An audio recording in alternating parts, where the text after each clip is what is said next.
Aujourd'hui, nous allons aborder un sujet essentiel chez le jeune enfant qui est le sommeil. Petites canailles chaudes. Bienvenue dans ce nouvel épisode des Petites Canailles Show. Je suis Juliette, directrice de Colombe. Aujourd'hui, nous allons aborder un sujet essentiel chez le jeune enfant qui est le sommeil.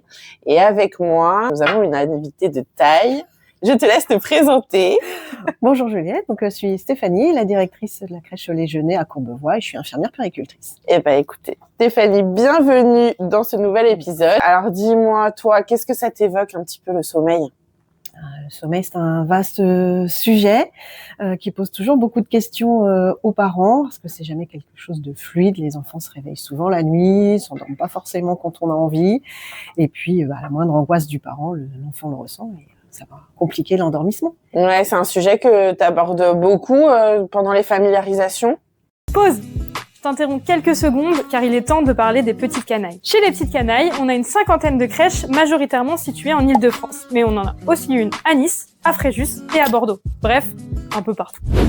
Notre mission, développer le potentiel des enfants et de nos équipes à travers un cadre de vie bienveillant et épanouissant. Nous avons 4 axes pédagogiques chez les petites canailles.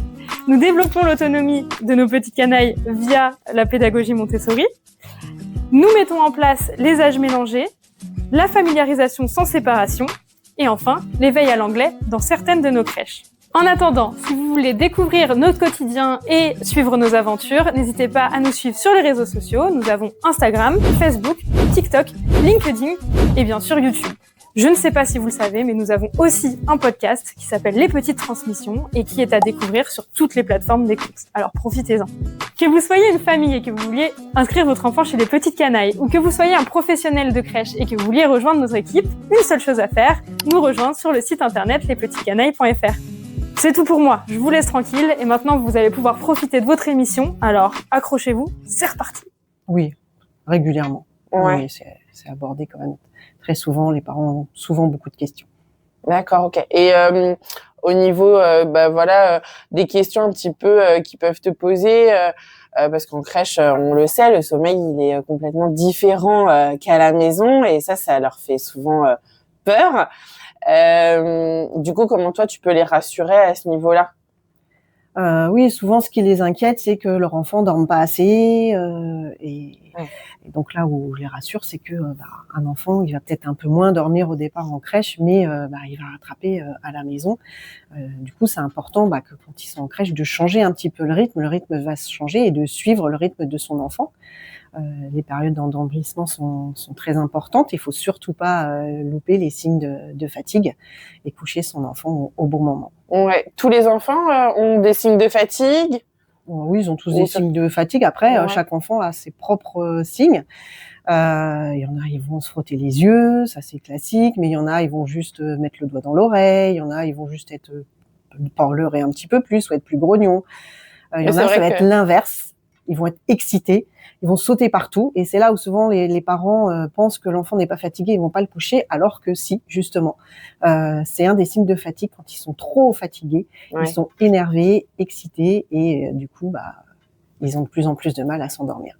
Oui, je me doute. Et dans l'accompagnement, du coup, par rapport aux professionnels, tous ces signes-là, tu les accompagnes un petit peu, tu leur expliques. Aux parents ou aux professionnels ? Aux professionnels, excuse-moi. Ouais, aux professionnels. Oui, parce que des fois, c'est pas forcément évident de se dire un enfant se met le doigt dans l'oreille, c'est potentiellement un signe de fatigue. On a tout type de diplôme en crèche, donc forcément, ça peut être. Faut aussi essayer de pouvoir les accompagner sur ça, parce que comme tu disais, le sommeil est extrêmement important aussi chez le jeune enfant. Oui, les professionnels, je les accompagne, on fait des points au moment des familiarisations et c'est une question que je leur pose souvent, connaissez-vous les signes de fatigue de l'enfant ? Et les professionnels, de par leur diplôme aussi, elles savent observer les enfants, donc c'est très important de prendre des temps d'observation et petit à petit, elles vont apprendre à connaître les enfants à force de les observer et sauront quand les coucher au bon moment, et puis il suffira de les accompagner tranquillement et ils vont rapidement s'endormir. Ouais, c'est vrai que c'est une question qui est extrêmement récurrente, et puis les familles ont tellement peur que ça se passe pas forcément bien, qu'ils dorment pas à la crèche. Et ça, c'est vraiment, c'est des questions qu'on a quasi tous les jours, hein, Et clairement. puis, c'est sûr qu'à la crèche, le rythme va être différent de celui de la maison.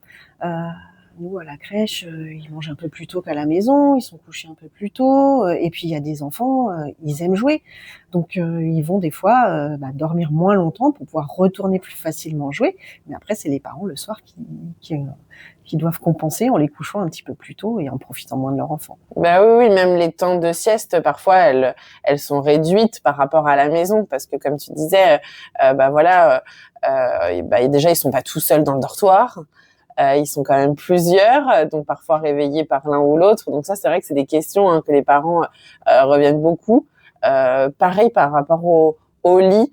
Toi, au Genêt, comment ça se passe au niveau des lits? Est-ce que parce que parfois maintenant, il y a tellement d'enfants qui dorment dans des lits cabanes maintenant dès le plus jeune âge finalement. Et le sommeil, est-ce que tu penses que c'est le même? Il y a un accompagnement du coup différent en fonction des âges? Oui, l'accompagnement n'est pas le même en fonction des âges. Nous, au Genêt, on a des lits barquettes pour les plus jeunes. Et puis après, pour les plus grands, ce sont des petits lits, mais toujours au sol, ce qui permet à la professionnelle d'être vraiment à la hauteur de l'enfant et de l'accompagner. Après, chaque enfant a sa spécificité. Il y en a, ils ont besoin d'être bercés. Il y en a qui ont besoin d'être papouillés. Il y en a, à l'inverse, faut surtout pas les toucher, mais rester à côté d'eux. Voilà, chaque enfant a sa spécificité qui n'est pas forcément la même qu'à la maison. Oui. Des fois, à la maison, ils vont avoir besoin de toucher les cheveux de maman, de toucher la main de maman, et c'est quelque chose qu'ils vont pas reproduire à la crèche, puisqu'il n'y a pas du tout le même affectif qu'à la maison.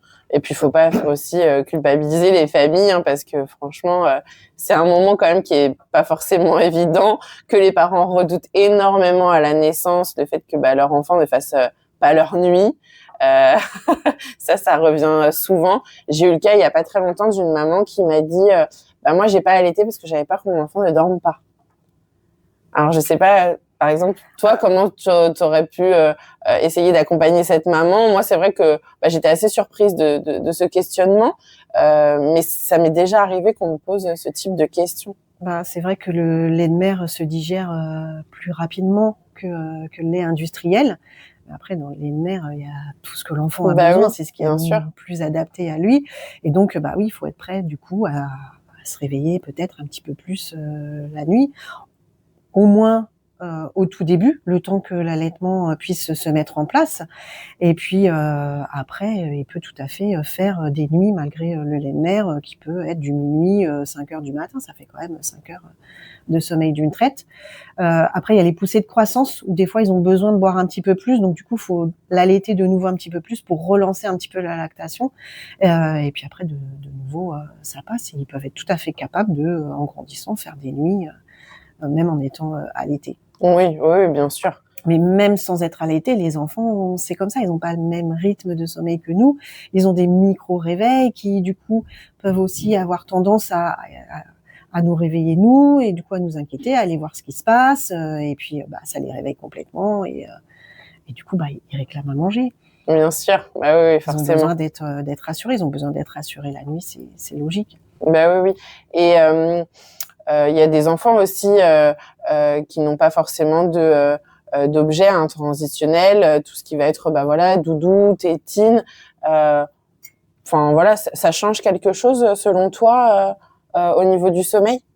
Ça dépend. C'est chaque enfant, ça dépend des enfants. Il y a des enfants à la maison, ils vont avoir leurs parents, ils vont être dans leur chambre, leur univers, ils vont absolument pas en avoir besoin.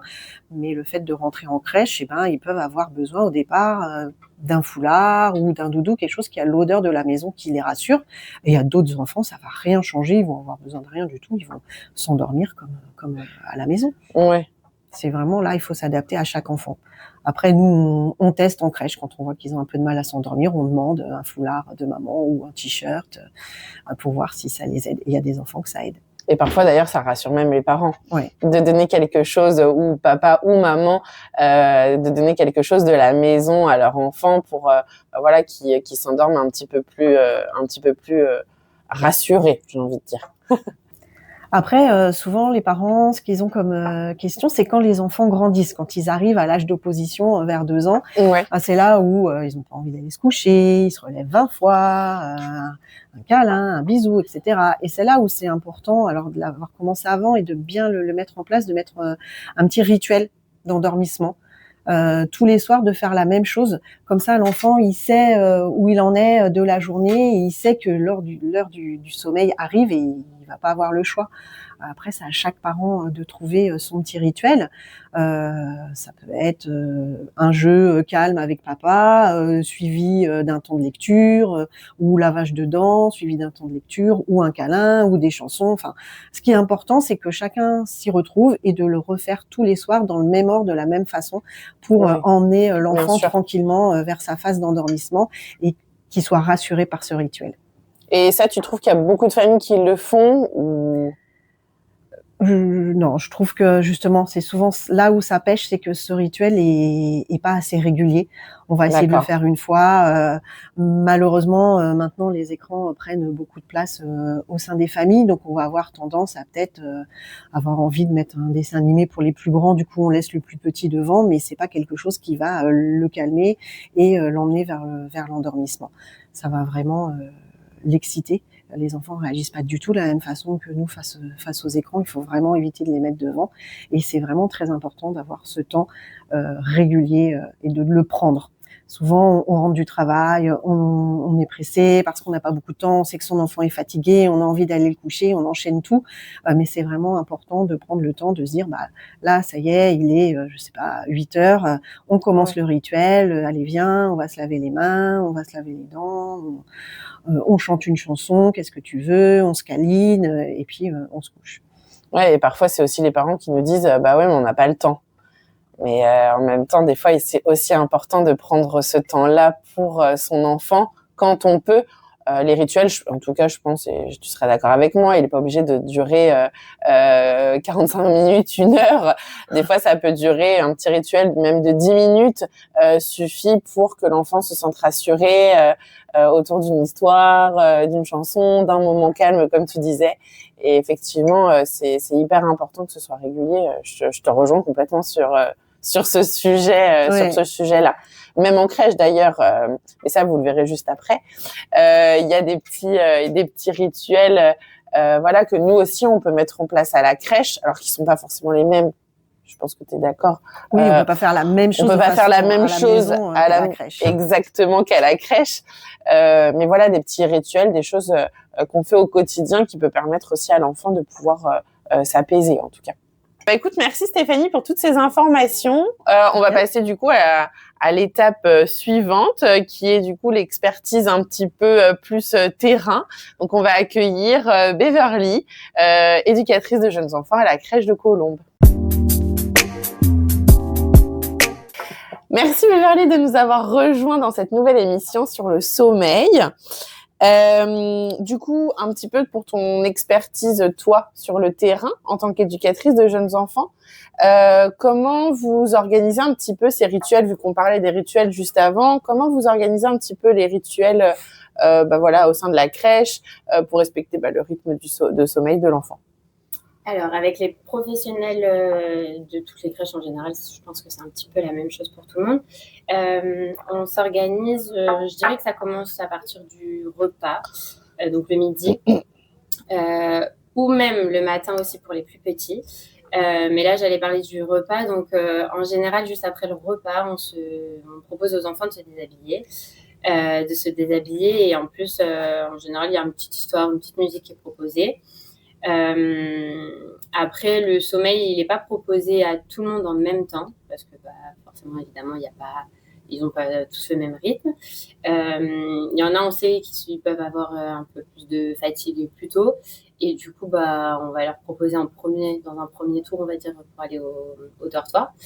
Et après, il y a toujours une petite surveillance de dortoir, donc quoi qu'il arrive dès le début. Donc, on accompagne chaque enfant. Comme disait Stéphanie, il y a des enfants qui ont besoin d'accompagnement, de présence simplement, d'autres d'être un petit peu plus bercés ou même juste de chanter à côté une petite berceuse ou autre. Et après, au fil du temps, oui, si je puis dire, on endort un petit peu chaque enfant. Et après, naturellement, soit on sort du dortoir parce que tout le monde s'est endormi, soit on reste un petit peu plus longtemps. Et voilà. D'accord. Ok. Ouais, tu parlais de l'endormissement un petit peu échelonné. Du coup, comment vous, sur le terrain, vous observez un petit peu les signes de fatigue chez le jeune enfant? Stéphanie disait tout à l'heure, y en a qui se grattent l'oreille, d'autres qui se frottent les yeux, d'autres juste un bâillement. Vous, comment vous, sur le terrain, vous les observez? Est-ce qu'ils sont réguliers ou pas du tout?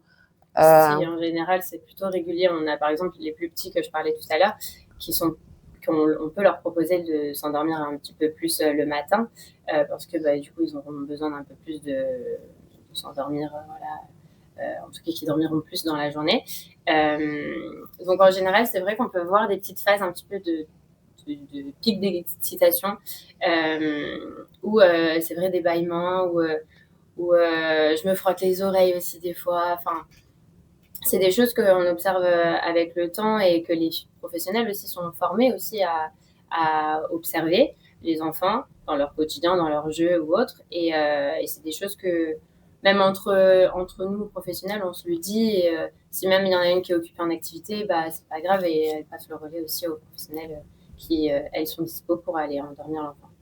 Et du coup, c'est un petit moment où on prend aussi en individuel, et je trouve que c'est plus intéressant aussi d'accompagner en individuel les plus petits, comme le matin, où vraiment on va changer l'enfant parce que juste avant d'aller dormir, c'est quand même mieux d'avoir la couche propre, par exemple, aussi.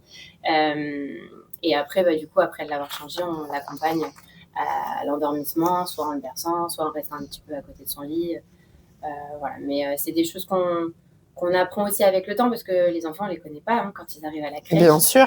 Et on a besoin aussi des transmissions un petit peu faites par les parents le matin ou même au fil de l'année, pour savoir un petit peu leur rythme. Si à la maison, je sais pas, il a l'habitude d'être couché entre 9h30 et 10h plus ou moins, on va essayer aussi d'être un petit peu plus vigilante à ces signes de fatigue qui peuvent être un peu plus présents dans ce temps-là. Oui, donc les horaires, ils sont pas forcément tout le temps fixes finalement. Non, ça serait très bien si ça serait ça, mais non, ça serait plus facile notre travail, je dirais. Mais bon, c'est aussi le jeu, et c'est pour ça qu'il est intéressant aussi de les observer un petit peu plus approfondis, parce que du coup, non, ça peut être, là j'ai dit 9h, entre 9h30 et 10h par exemple, mais si l'enfant est en train de jouer, peut-être qu'il va un petit peu oublier aussi, comme tu disais Stéphanie, peut-être qu'il va être dans son jeu, et là c'est peut-être pas forcément le moment pour lui. Maintenant, c'est aussi l'idée, là je parle d'activité, du coup ça me fait penser à ça, mais l'idée c'est pas aussi de le sortir de l'activité parce que là il est 9h30 et que là normalement c'est son heure de sommeil. Non, l'idée c'est vraiment d'être à l'écoute, et voilà, on le laisse jouer s'il a envie de jouer, et si on lui propose et qu'il a l'air plutôt ok pour partir s'endormir, tant mieux. Ouais, ça te parle aussi, toi, Stéphanie? Oui, et puis après, ils évoluent aussi. Ils arrivent en crèche, ils vont faire une sieste le matin vers 9h, 9h30, et puis ils vont grandir, et puis il y a des matins, ils vont plus avoir besoin de cette sieste, mais il y a des matins, ils vont en avoir besoin. Donc c'est toute l'observation et la connaissance des professionnels qui permettent de le coucher ou non le matin, et de suivre vraiment le rythme de l'enfant. Ouais, bien sûr. L'individualité de l'enfant est importante. Et mais du coup, forcément, ils sont nombreux dans le dortoir. Comment, sur le terrain, il y a toute une organisation. Et comment vous gérez un petit peu les différences de sommeil des uns des autres? Comme j'ai dit, le matin, déjà, on sait que pertinemment, c'est un petit peu plus les plus petits, mais ça peut être des grands, comme tu disais aussi, Stéphanie, qui ont besoin, parce que je sais pas, ils ont passé une nuit difficile. Oui, bien sûr. Voilà, quel que soit l'événement qui s'est passé. Ça va être aussi la question de l'endormissement échelonné, où justement, on va peut-être pas faire coucher un enfant qui s'est réveillé, je vais dire une bêtise, à 10h, dans les premiers à midi, midi 30. Non, peut-être qu'il va jouer pendant qu'il y en a on est plusieurs professionnels en plus dans l'équipe, donc ce qui est plus pratique pour nous que peut-être à la maison, quand on est maman solo par exemple. Mais nous, on peut se permettre, par exemple, d'endormir un petit groupe d'enfants ou 1 ou 2 enfants. Et pendant ce temps-là, il y en a une autre qui peut proposer quelque chose à d'autres enfants qui n'ont pas envie de dormir et qui ne sont pas fatigués du tout. Ouais, bien sûr. Toi aussi, c'est un petit peu... vous proposez un petit peu aussi Oui, la même chose. Oui, tout à fait. On s'adapte au rythme de l'enfant. Et comme on disait tout à l'heure, la phase d'endormissement est très importante. Si jamais on décide de coucher un enfant alors qu'il n'est pas du tout dans cette phase d'endormissement, il va faire n'importe quoi dans le dortoir, il va crier, chanter ou je ne sais quoi. Et du coup, ça gêne ceux qui ont vraiment envie de dormir. Donc, c'est important. Les limites aussi de la collectivité. Ouais. Les limites de la collectivité. C'est pour ça que c'est important pour nous aussi de les coucher au bon moment et comme ça, ils s'endorment. Après, suivant le nombre de personnes, suivant le nombre d'enfants endormis, il y a une professionnelle qui reste dans le dortoir et il y en a une ou deux qui font les va-et-vient. Ouais, bien sûr. Pour les accompagner. Puis il évolue aussi le sommeil. Des fois, il y a des enfants qui vont pas du tout dormir la première année de la crèche et qui vont nous faire des 3 heures de sieste quand ils passent dans la 2e année, 3e année de crèche. Plus à l'aise. Exactement. Avec le temps, peut-être dormir un peu plus. C'est vrai qu'il y a cette différence-là du début d'année et fin d'année en général qu'on peut observer, où des enfants peuvent dormir, allez, je vais dire une bêtise, 15, 20 minutes, 30 minutes au maximum au début. Puis après, c'est des enfants dormeurs qu'on peut appeler, où en fait, on va peut-être pas les voir de la journée, ou presque. Oui, un petit peu. Voilà. Et il y a des échanges assez réguliers autour du sommeil. Entre équipes. Entre équipes et puis et famille aussi. Alors en équipe, souvent on peut beaucoup en parler en réunion d'espace, de section. Et avec les familles, c'est des points qui sont souvent abordés lors des transmissions le matin. En général, les parents disent aussi mon enfant s'est réveillé à telle heure, il a mal dormi ou tout va bien, etc. Et nous, le soir, c'est aussi quelque chose qui est souvent important pour les parents, je trouve, où quand on oublie peut-être des fois dans les transmissions parce qu'on parle de jeux, d'activités ou autres, et qu'on oublie de parler du sommeil, il y a des parents qui sont plutôt, et c'est normal, qui sont plutôt intéressés de savoir combien de temps leur enfant a dormi à la crèche. Et c'est aussi des fois un petit critère de mon enfant se sent bien ou pas aussi à la crèche, et pour les parents, c'est important pour eux. Ouais. Et toi aussi, un petit peu, ça revient aussi souvent. Oui, ça revient souvent. Ouais. Les parents ont besoin de savoir et je pense que ça leur permet aussi de savoir comment va se passer la soirée. Si un jour l'enfant a dormi que 3 quarts d'heure, la soirée va être plus compliquée que s'il a fait sa sieste de 2 heures. Oui, forcément. Donc ça leur permet. À quelle heure il sera couché ce soir ? Voilà, c'est ça. Ça permet d'appréhender en fait. Et au niveau de l'aménagement de l'espace, du coup, est-ce que c'est réfléchi en équipe ? Parce que forcément, les enfants évoluent, changent de lit. Est-ce qu'ils ont toujours la même place ? Voilà, si tu peux nous donner des petites informations un petit peu sur comment est organisé finalement un espace de sommeil en crèche. On dirait pas comme ça, mais c'est quelque chose de très réfléchi par l'équipe. Et c'est un travail aussi fait souvent avec les parents en début de familiarisation quand les enfants ils arrivent à la crèche. Ce qu'on va demander plutôt de façon anodine, le parent peut-être fait pas forcément attention à cette question-là, mais c'est je sais pas si il dort longtemps ou pas, par exemple. C'est aussi un bon moyen pour nous professionnels de savoir si l'enfant, on va peut-être le mettre proche d'une porte de dortoir ou peut-être plus au fond où il sera peut-être un peu moins dérangé, ou peut-être un petit peu plus s'il a l'habitude de dormir plutôt dans le noir ou pas, parce que nous, c'est vrai que les dortoirs ne sont pas dans le noir, pour une question de sécurité, tu en as parlé. Mais du coup, de savoir aussi s'il a l'habitude de dormir dans le noir ou pas, parce que en fait, c'est aussi pour savoir que dans la pièce, en général, il y a des coins un petit peu plus sombres que d'autres, et du coup, ça nous permet de savoir où le mettre. Maintenant, des changements, par exemple, de place, les enfants ont toujours le même lit avec la même place dans le dortoir.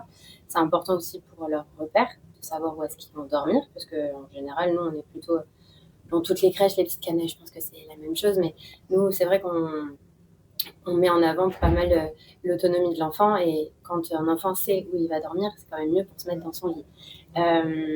Mais du coup, on peut changer les enfants de place, c'est plutôt exceptionnel, mais c'est si justement il y a une évolution, je dis n'importe quoi, s'il était dans un lit à barreaux, parce que c'est c'était dans son habitude quand il arrive à la crèche, mais que là, il a évolué à la maison et que du coup, nous, on prend le relais aussi, on va peut-être le changer de place à ce moment-là, ou je ne sais pas si il dort mal parce que tu parlais justement que c'était en général les dortoirs, il y a beaucoup d'enfants. Donc, si le copain d'à côté, juste à côté, il pleure souvent au réveil, par exemple, ça arrive, et on va peut-être essayer de l'éloigner, et c'est aussi pour son bien. Donc voilà. Mais c'est plutôt exceptionnel de changer de place à un enfant. Et en général, c'est ça peut arriver des fois quand ils grandissent, les quelques mois avant la sortie de crèche, quand il y a deux copains qui se retrouvent à côté et qui font la foire plutôt que dormir. Là, on les prévient et on les sépare. Bah oui. La verbalisation, toujours verbaliser. Oui. Et même les parents, pour rassurer. sont prévenus de ces petits changements. Oui, c'est hyper important de prévenir les familles quand il y a un changement aussi comme ça, parce qu'il peut aussi y avoir un changement dans son comportement potentiellement. Et en crèche, vous acceptez tout objet transitionnel. Est-ce que tu as des exemples à nous donner parce qu'on parle d'objet transitionnel, mais c'est très large. Parce qu'un objet transitionnel n'est pas forcément objet. Et du coup, je pense qu'on a eu tous cet exemple-là de la peluche qui est 10 fois plus grand que l'enfant. Et ça, en termes de sécurité, la couverture, ça c'est pareil aussi. Voilà, des choses un petit peu. Oui, il y en a des choses un petit peu. Alors, je vais dire farfelu, c'est pas vraiment le mot, mais des trucs qui sortent un petit peu du commun. Parce que c'est vrai qu'on a beaucoup de doudous de toutes les tailles, comme tu pouvais le dire, des petits, des gros. Mais ça me fait penser, des voitures aussi, des petites voitures, alors pas trop petites parce qu'on est quand même sur la sécurité et c'est important. Mais si c'est des... En fait, on va chercher aussi à avoir un objet, donc quelque chose qui peut accompagner l'enfant pendant son endormissement, mais pas que, il y a aussi le réveil qui est important. Et du coup, moi, ça me fait beaucoup penser à ce qu'on propose aussi aux enfants qui peuvent avoir des réveils un petit peu difficiles. Ça peut être des pleurs, des cris, même si on est en crèche, donc on est là, on est présent. C'est pas à la maison, ça peut être il peut être seul dans sa chambre, mais du coup c'est la peur aussi d'avoir personne à côté. Mais nous aussi on est bien présent dans le dortoir, mais malgré tout, un enfant souvent au réveil ça peut être difficile de se réveiller et d'avoir plein de copains autour ou des lits vides parce que là on disait bien sûr. Il y avait beaucoup d'enfants dans un dortoir, mais des fois il y a des enfants qui dorment jusqu'à tard et les enfants qui dormaient au début avec lui, en fait ils sont déjà réveillés, ils sont en train de jouer, donc c'est la peur de « Oula, on m'a oublié, qu'est-ce qui se passe ?» Mais du coup, oui, il y a plein d'objets qui sont autorisés dans la limite du raisonnable, évidemment, parce que c'est pas de la place pour l'enfant dans son lit. C'est pas forcément dans le lit, mais à côté, d'avoir un objet qui peut le rassurer quand il se réveille, que ce soit visuel. Voilà, c'est vrai que c'est hyper important de pouvoir le prendre en compte. Et notamment, je pense qu'on pense au même enfant, qui a besoin d'avoir un objet qui n'est pas dans son lit, mais à côté, et du coup, qui permet de le rassurer quand il se réveille, quoi. C'est hyper important. Pareil, et je pense que ça, Stéphanie, t'en as connu aussi. Et on essaye de l'expliquer aussi aux familles, quand un enfant arrive en crèche, de ne pas le coucher automatiquement tout de suite. Ça, effectivement, c'est hyper important aussi. Je sais pas ce que t'en penses, mais on a encore pas mal de familles où on explique que l'enfant a besoin quand même de se poser, de voir un petit peu son environnement avant le passage à la sieste, parce que c'est hyper perturbant d'aller tout de suite se coucher, d'arriver endormi et de pas se réveiller dans l'endroit où finalement on est parti, même pour nous adultes. Personnellement, je m'endors à côté là sur le canapé, je me réveille à Colombes dans mon bureau, c'est assez perturbant quand même. Je sais pas ce que tu en penses. Oui, c'est très perturbant et c'est vrai qu'on demande aux parents de pas coucher les enfants dès l'arrivée. Il faut qu'ils sachent où ils sont. Parce que c'est très violent de se réveiller à un endroit où on ne s'est pas endormi. On ne vit pas avec les mêmes personnes. Et puis les parents, des fois, ne le font pas de façon... comment dire, ils le font de bonne foi. Ils pensent que ça va être bien pour leur enfant, mais pour autant, c'est vrai que quand on réfléchit un petit peu, quand nous, on peut s'endormir à un endroit, on n'a pas envie d'être réveillé dans un autre endroit. Sachant que la crèche, des fois, ça peut être très bruyant, donc en plus, le réveil, il est un petit peu brutal. Ouais, non, je suis d'accord. Et je sais pas si vous avez, mais moi, des fois, j'ai des enfants qui ont l'habitude de s'endormir avec un biberon dans leur lit. Ça, en crèche, nous, on peut absolument pas donner un biberon dans le lit. Il y a trop de risques de fausse route. Bien sûr. Donc, seule alternative, c'est de proposer le biberon avant que l'enfant aille se coucher. Oui, ça c'est déjà arrivé. Nous aussi, ça s'est déjà effectivement arrivé. Il y avait même, enfin voilà, on avait 2-3 exemples où l'enfant s'endormait qu'avec la tétine du biberon. Ouais. Alors après, voilà, chacun a ses méthodes. On n'est absolument pas là pour juger. On a tous nos méthodes diverses et variées. Moi, la première, tant que ça marche. Mais effectivement, en crèche, on est limité. Et ça, effectivement, voilà, comme tu dis, à proposer peut-être un biberon avant la sieste, ce qui permet aussi à l'enfant, lui, de s'apaiser. Souvent, la succion permet aussi à l'enfant de s'apaiser. Tout à fait. Il y a des alternatives, quoi qu'il arrive. Même si c'est pas fait dans le lit, par exemple, comme tu disais, ça peut être fait avant ou autrement et avoir ce même et répondre quand même à ce besoin qui est là. Toi, Stéphanie, il y avait d'autres questions là que tu voulais aborder, des petites choses qui te venaient comme ça en tête? Là, comme ça, non. Ouais, parce que moi, du coup, j'avais une petite question chacune d'entre vous. Qu'est-ce qui vous semble vraiment essentiel pour le bien-être de l'enfant pendant ces temps de repos? Et du coup, je vais la poser à chacune. Beverly? Qui est essentiel pour moi, pour eux surtout, c'est d'avoir une bonne, pas préparation, mais avec un bon petit rituel, toujours un petit peu la même chose. Comme tu disais, à la maison, c'est vraiment important. Mais à la crèche, je pense que c'est encore plus important parce que c'est vrai qu'il ne faut pas oublier qu'ils sont en groupe. Il y a beaucoup d'enfants avec eux et ils n'ont pas du tout les mêmes besoins de sommeil, etc. Mais d'avoir un petit rituel qui est toujours plus ou moins pareil à chaque fois plutôt.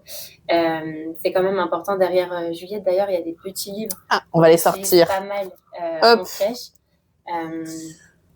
On va prendre aussi celui-là. Oui, il était à côté. Le petit croque-bisou qui est plutôt sympa avec l'histoire de... il veut dormir, mais en même temps, il veut beaucoup faire des petits bisous à ses parents. Et, on va les mettre comme ça. Et du coup, il se fait avoir un petit peu à son propre jeu parce qu'il y a quelqu'un qui vient le chercher et qui lui demande encore plus de bisous. Le haut dodo, qui est plutôt pas mal en plus pour un petit peu faire participer les enfants dans c'est bien ça. Dans cette démarche-là. Moi, et ça, j'aime bien. Il y a tout le côté animaux qui est plutôt intéressant et que les enfants aiment beaucoup. Celui-là, c'est la best des histoires. Ça, c'est mon number one. C'est une petite histoire sur un enfant qui va dormir, mais en fait détourné, et en fait il part, il prépare sa valise. C'est comme si vraiment il allait voyager, mais en fait il voyage à la fin au pays des rêves. Pardon, ça avait l'air bien, au pays des rêves. Donc voilà, c'est un petit peu détourné. Mais c'est plutôt intéressant. Et alors le doudou, qui est essentiel, mais pas pour tout le monde. Parce que tout le monde ne s'endort pas avec un doudou. Mais du coup voilà. Qui peut être pas mal parce que c'est assez. C'est facile à lire. Ça peut être vraiment des petites histoires avant l'endormissement qui peuvent être pas mal. Merci Beverly de nous avoir ramené tous ces petits livres. Ça peut donner aussi des exemples et puis des petites idées pour l'endormissement. Et toi du coup Stéphanie, quel est l'essentiel pour toi, pour le bien-être de l'enfant pendant ce temps de repos? Vraiment, le respecter en tant qu'individu quand on voit ces signes de fatigue, l'accompagner et l'accompagner vraiment en tant qu'individu jusqu'à ce qu'il s'endorme en fait. S'il a besoin au départ d'être dans les bras pour s'endormir, il n'y a pas de souci, il sera dans les bras et puis petit à petit il va apprendre à s'endormir tout seul, mais le rassurer au maximum pour qu'il puisse passer une bonne sieste. Et je suis entièrement d'accord et je vous rejoins toutes les deux. Et maintenant, on va passer aux questions parents. Léa a répertorié plein de questions que les parents se posent. Du coup, Léa, on t'écoute. Allez, c'est parti, je prends la main. Alors, la première question qu'on a pu récupérer sur les réseaux sociaux, c'est à partir de quand bébé fait-il ses nuits? Stéphanie, infirmière. Alors là, il n'y a pas de règle en fait, ça dépend vraiment de chaque enfant. Il y a des enfants, ils vont faire leur nuit très tôt, à 1 mois, mais ça ne veut pas dire qu'ils vont faire la nuit tout le temps. Après, poussée de croissance vers 2 mois et demi, 3 mois, bah, ils peuvent de nouveau se réveiller la nuit. Il y a vraiment pas de règle, ça dépend vraiment des enfants. Et puis il y a des enfants qui vont faire leur nuit, comme tu dis, à un mois, 3 semaines, un mois, et à 3 ans, c'est fini. Oui, J'en fais partie. Parfait. Est-ce que je dois réveiller mon bébé pour le nourrir la nuit s'il dort? Normalement, non, il faut pas le réveiller. Après, si le médecin vous demande de le faire, parce qu'il y a des enfants des fois qui ont du mal à prendre, surtout au moment de la naissance, et du coup qui perdent du poids. Donc au moment de la naissance, c'est normal, mais ils doivent le récupérer. Et quand l'enfant n'a pas récupéré son poids de naissance de façon assez rapide, là, le médecin peut vous demander de bien réveiller votre enfant toutes les 3 heures pour vraiment lui donner à manger. Mais c'est vraiment sur une prescription médicale. Ouais. Sinon, quand tout va bien, il faut le laisser dormir. Il sait qu'il en a besoin. Il se réveillera quand il aura faim. Ouais, non, je suis d'accord. Et c'est pareil à la crèche d'ailleurs. Oui, c'est pareil à la crèche. Un enfant, pour manger ou pour quelle que soit la raison d'ailleurs, mais on peut très vite couper un cycle de sommeil ou autre, et c'est pas forcément bon pour sa qualité de sommeil. Très bien. Pourquoi mon bébé lutte contre le sommeil même s'il est fatigué? Il peut y avoir une raison. Il peut avoir envie de passer du temps avec son parent. S'ils ont été séparés toute la journée, maman au travail, lui à la crèche, c'est pour passer un maximum de temps. Il peut aussi pas avoir envie d'aller dormir. C'est comme nous adultes, il y a des adultes qui n'aiment pas forcément dormir. Les enfants, c'est pareil. C'est peut-être l'interprétation qu'il y a derrière tout à fait. Des signes ou autres, et en fait, au final, c'est pas du tout le cas. Alors, je ne dis pas du tout que les parents ne connaissent pas leur enfance, pas du tout ce que je dis. Mais des fois, il y a des petits signes habituels qui peuvent revenir dans la journée et au final, ou dans la soirée. Et au final, c'est pas forcément le cas. Et des fois, il y a aussi le moment où peut-être l'enfant est trop fatigué. Oui. Et en fait, du coup, il va avoir du mal à partir un petit peu. Comme tu disais tout à l'heure, surexcité finalement. Exactement. La surexcitation, c'est pas le meilleur. L'état de l'enfant est peut-être un peu trop excité justement pour partir et être apaisé. Et du coup, proposer des rituels va favoriser forcément son endormissement, même peut-être que ça sera pas la même heure que d'habitude, mais finalement, progressivement, avec les petits rituels assez doux, la lecture, le petit moment avec papa ou maman, comme tu disais, va permettre de s'endormir. Alors, peut-être plus tard, mais il s'endormira à un moment donné. Et donc, ma dernière question, c'est mon bébé fait des cauchemars et des terreurs nocturnes, ou du moins il se réveille pendant la nuit, alors qu'il faisait ses nuits, mais que faire? Alors, un bébé ne fait pas de cauchemars. Les cauchemars, ça arrive bien plus tard. Dis-moi si je me trompe, hein, mais aux alentours de, moi je dirais, 3-4 ans. Ça arrive un petit peu avant, ça peut arriver mais c'est quand même aux alentours de 3-4 ans. Un bébé, s'il se réveille, c'est peut-être que son cycle de sommeil, et ça, je peux te laisser un petit peu en parler. Moi, je suis pas expertise en cycle de sommeil, c'est vrai. Experte en cycle de sommeil. Mais enfin voilà, je sais pas ce que tu peux nous en dire un petit peu plus peut-être autour des cycles. Les enfants jusqu'à 2 ans à peu près ont pas du tout le même cycle de sommeil que nous les adultes. Ils commencent par le sommeil paradoxal. En fait, on a l'impression qu'ils dorment profondément, ils bougent pas du tout, mais en fait, le cerveau est continuellement en train de travailler. Ils refont leur journée. En gros, ils revivent des moments de la journée. Et c'est peut-être là, du coup, où ils peuvent se réveiller un peu, râler, etc. Et après, ils vont passer dans une autre période qui va l'emmener vers un sommeil plus profond. Et entre chaque cycle, c'est là où ils ont des micro-réveils. Et s'ils ont du mal à repasser dans un autre cycle, ils vont se réveiller complètement et vont avoir besoin d'être juste rassurés. Il faut venir les voir. Faut pas se dire, il pleure, je le laisse pleurer, il va se rendormir. C'est important justement d'aller les rassurer pour les aider à repasser dans le cycle suivant et continuer à dormir.